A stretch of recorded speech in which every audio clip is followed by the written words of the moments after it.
It's hunting season in France. So that means there's a lot of old people, half drunk, with guns, hanging out in the nature. Eh oh, les petits neuneux! On fait attention avec son petit fusil! You hear this sound?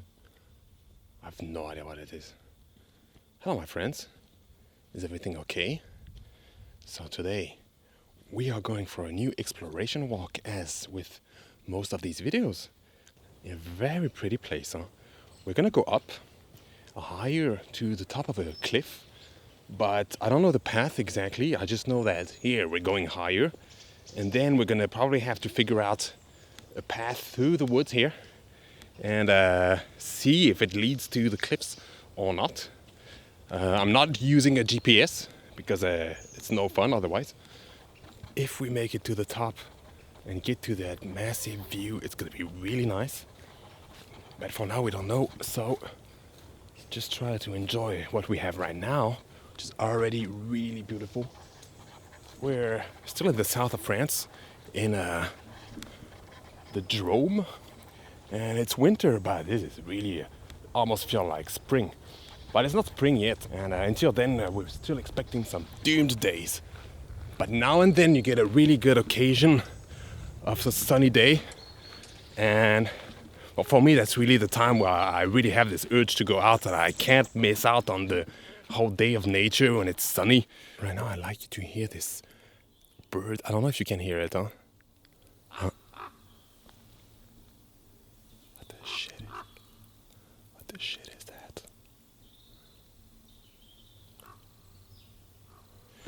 It is the flying toad.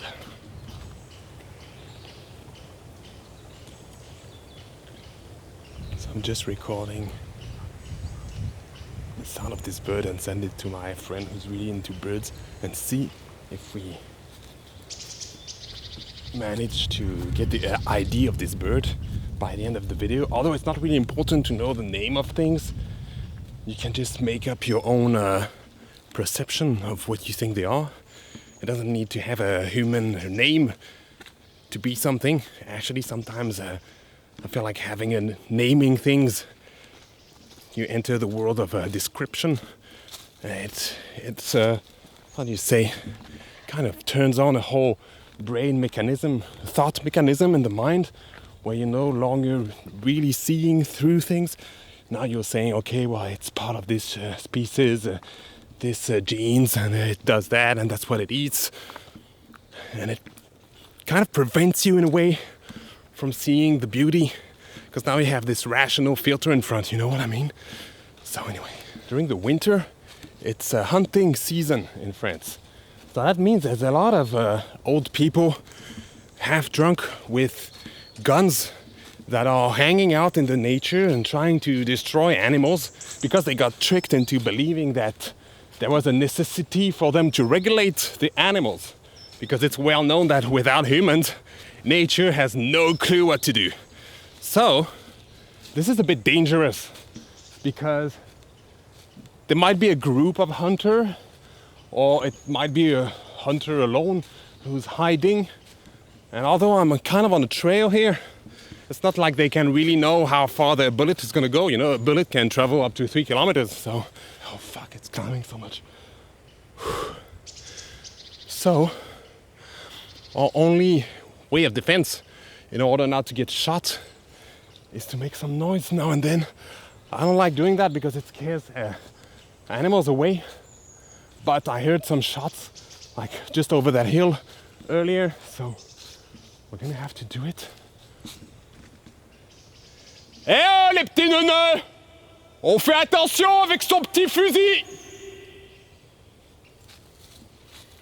On se calme immédiatement et on retourne dans sa maison!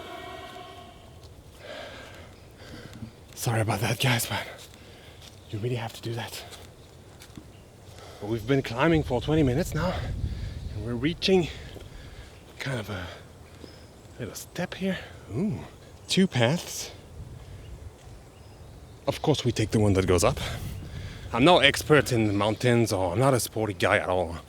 But after doing this kind of stuff for quite a while, there's kind of a law of the mountain that I I'm trying to figure out if it's true or not. It seems like in the mountains, the beauty that you get arriving where you want to arrive is proportional to the amount of effort it takes to get there in terms of energy. May it be on foot or with a car. The car, if you think about it, it's okay, it's easier, but if you consider all the energy that is used for a car to go, starting with going to war with countries who have gas and then extract it from the ground, with people who have to do very intensive manual labor work and then transport it and bring it here, put it in your car, build a car. That's a massive amount of energy. So okay, with a car you get to really nicer places high up, but you have to consider that you're using a massive amount of energy to get there. And well, you can do it on foot too. I don't know what I'm rambling on about. Oh, could we take here? I think the cliffs are on this side, which would be nice. Let's try and see if we can cut through the woods a bit.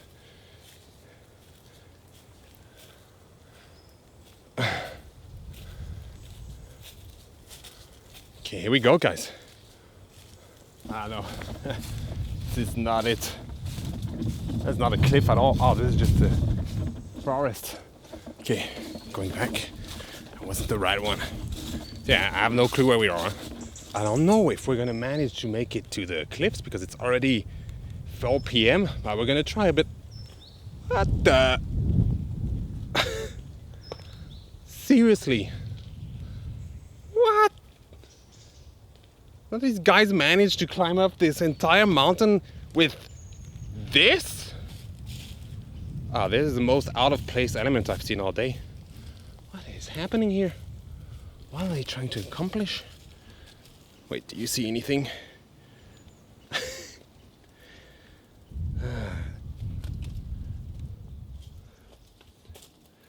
I guess it's still a bit cozy. Oh my god, this is so damaged, but this must be here since before the war.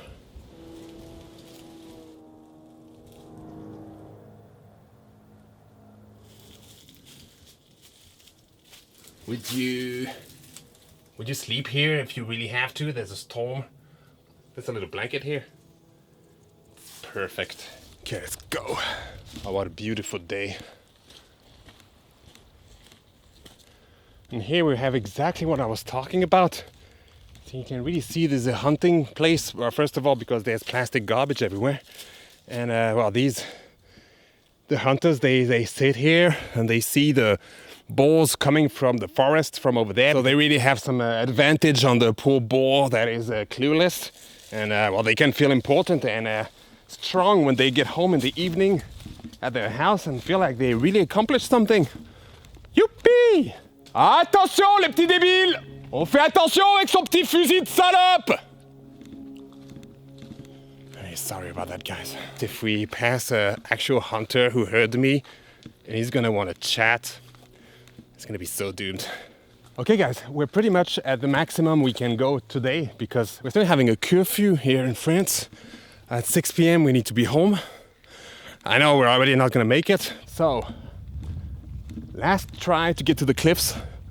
Otherwise, it's a total failure. We're gonna try just going randomly in this direction now. Because you can see through the trees that the cliffs are this way. I don't know if there's actually gonna be a cliff or just trees and some like doomed little baby slope. So let's find out.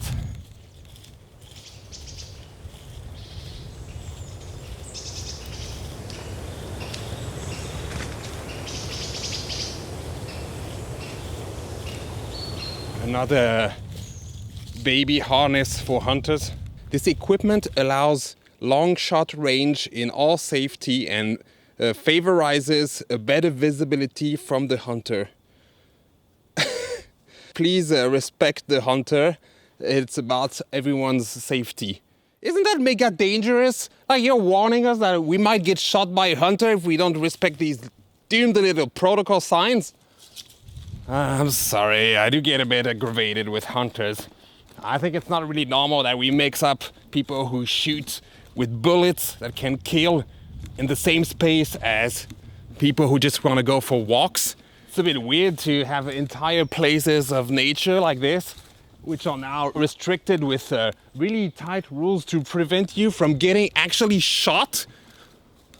By the way, if you want to commit a murder, being a hunter and accidentally shooting someone is your best way to get away with it, because it will be considered as a hunting accident. Any other scenario would be the whole country under alert, a guy with a rifle shot a guy, this is a terrorist attack.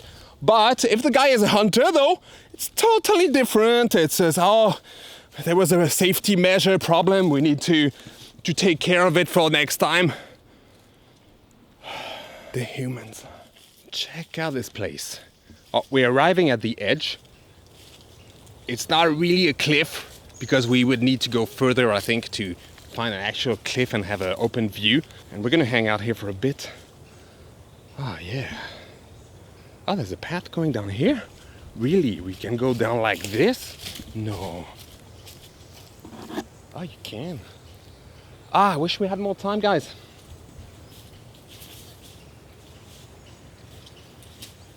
So we're just gonna hang out here for a bit. Enjoy the calm. And, of course, what is the little snack you brought for your picnic today? So for me, I brought some, oh, this is really good bread. And a little curry pate and Comté cheese and salad that I made. It's nothing great, because I was really in a hurry. You see, the day is already too short. But eating all this kind of stuff in the middle of nature, it feels like luxury anyway.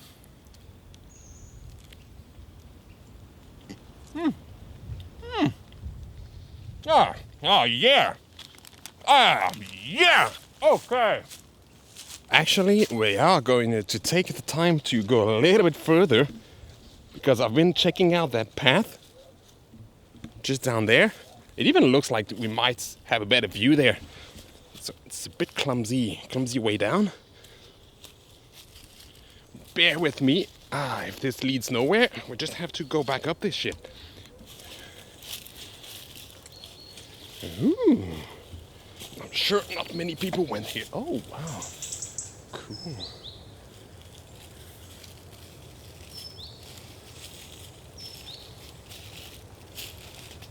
Oh, these branches are really nice. Oh. Ah, that's a really nice hangout spot.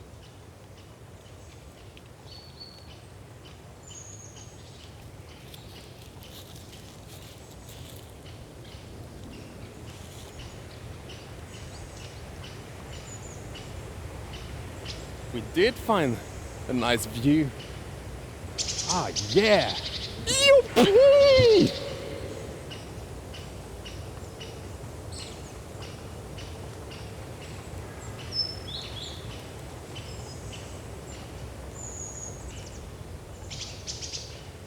Okay, now we're really gonna hang out here for real for a bit. Oh, yeah.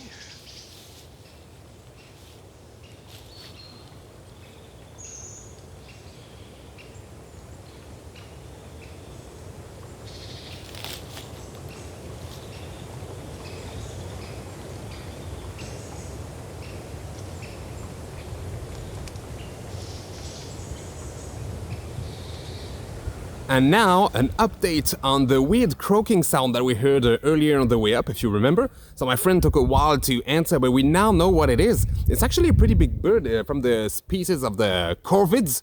And this one in French is called the grand corbeau. So in English, the big raven. So it's quite common, but it's really big. It's bigger than a buzzard. And but what's special about what we heard is that it's actually they have a different sound whether they are standing on the ground or flying their shit up in the air. And that one was flying his shit up in the air, and that's the sound he makes when he's flying his shit up in the air.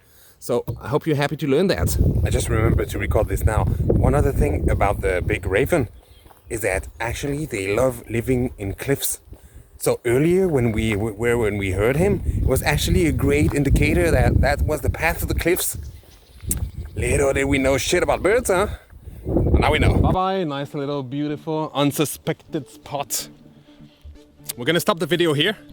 Every time we go into the nature, I think that we learn something. The little something I learned here is if you manage to not care about time too much and just follow your instinct and where you want to go, very likely to discover nice things. It's difficult in our day and age to not care about time. Always have something to do at a specific time, right? But if you can catch yourself at that moment and allow yourself to say, oh, wait a minute, fuck time. I think that's one of the ways we can get to really nice experiences in life. So on that note, I hope you enjoyed this. If you did, don't hesitate to subscribe. And thanks for coming along. The walk was much better with you guys. So see you at the next one. Bye-bye, my friends.